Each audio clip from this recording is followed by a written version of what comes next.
نے ہمیں دو چیزوں سے بنایا ہے، ایک جسم ہے، ایک روح ہے۔ دونوں کا صحت مند ہونا ضروری ہے۔ روح کے بارے میں کوئی بھی نہیں جانتا۔ قریش مکہ گئے تھے بنو قریظہ کے پاس مدینے کہ جو ہمارے پاس ایک نوجوان نبوت کا دعویٰ کرتا ہے اس کو کیسے پرکھیں؟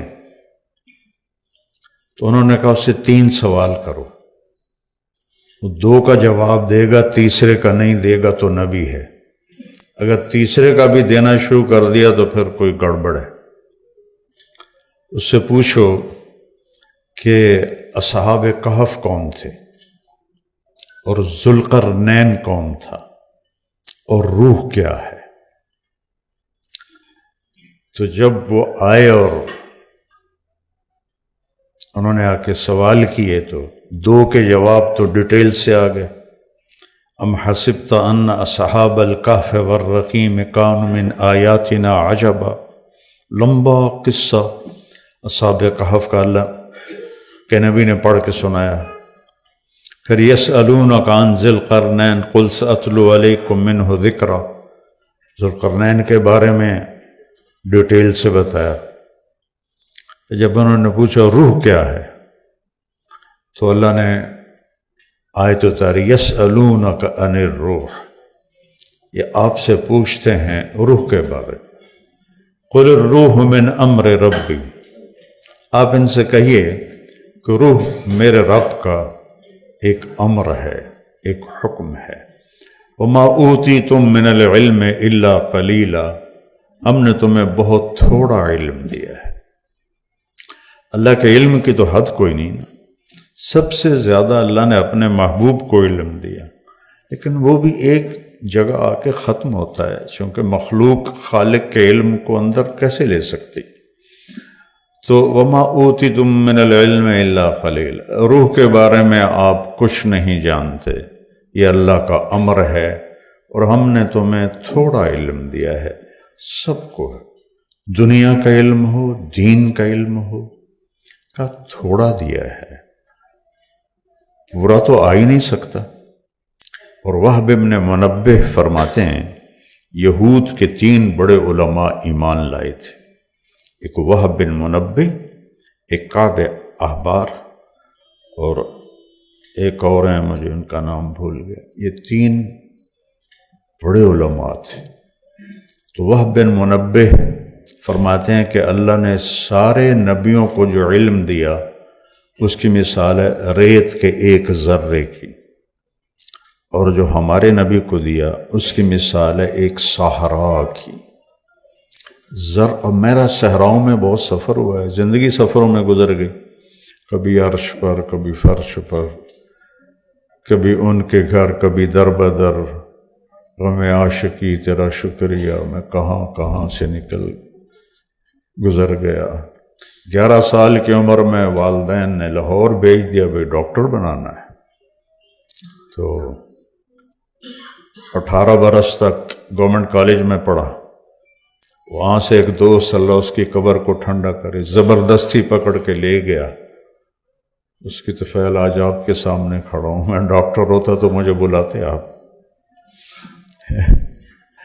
تو ڈاکٹر، میرا بھائی چھوٹا ڈاکٹر ہے، تو وہ مجھے کہنے لگا یار مجھے تیرے فیوچر کا بڑا فکر ہے۔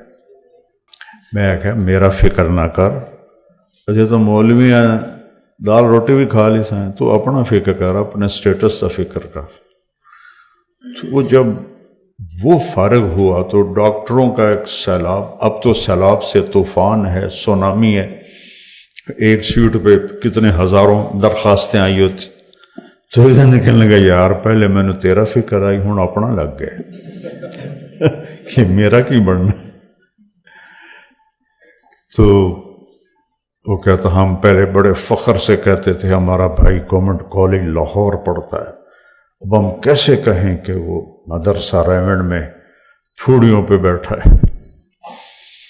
تو صحرا اور ذرہ پھر بھی کہیں نہ کہیں جا کے کوئی ریشو بن جائے گی، لیکن ہمارے نبی کے علم اور ساری دنیا کے انسانوں کے علم میں کوئی ریشو نہیں، کسی، یہ صرف انہوں نے سمجھانے کے لیے فرمایا۔ تو تیسری نشانی انہوں نے کہا تھا جواب نہیں دے گا، تو کہا ما اوتیتم من العلم الا قلیلا، تھوڑا ہی دیا گیا ہے۔ جب نطفہ ٹھہرتا ہے تو آپ لوگوں سے ہی سنا ہے کہ سب سے پہلے دل بنتا ہے، وہ دھڑکنا شروع کر دیتا ہے، پھر 3 اندھیروں میں اللہ تعالیٰ خلقا من بعد خلق فی ظلمات 3 اندھیروں میں اللہ تمہیں بتدریج بناتا ہے۔ تو ایک میں تو نہیں بن رہا تھا ماں کے پیٹ میں، میرے ساتھ کروڑوں بچے بن رہے تھے، جانوروں مادہ کے کروڑوں بچے بن رہے تھے، اندھیروں میں بن رہے تھے۔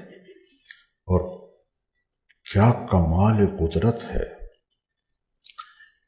روشنی کے ٹوٹل 7 رنگ ہیں، ٹوٹل 7 ارب انسان ہیں جو گنے ہیں، اس سے زیادہ ہوں گے، 14 ارب آنکھیں ہیں۔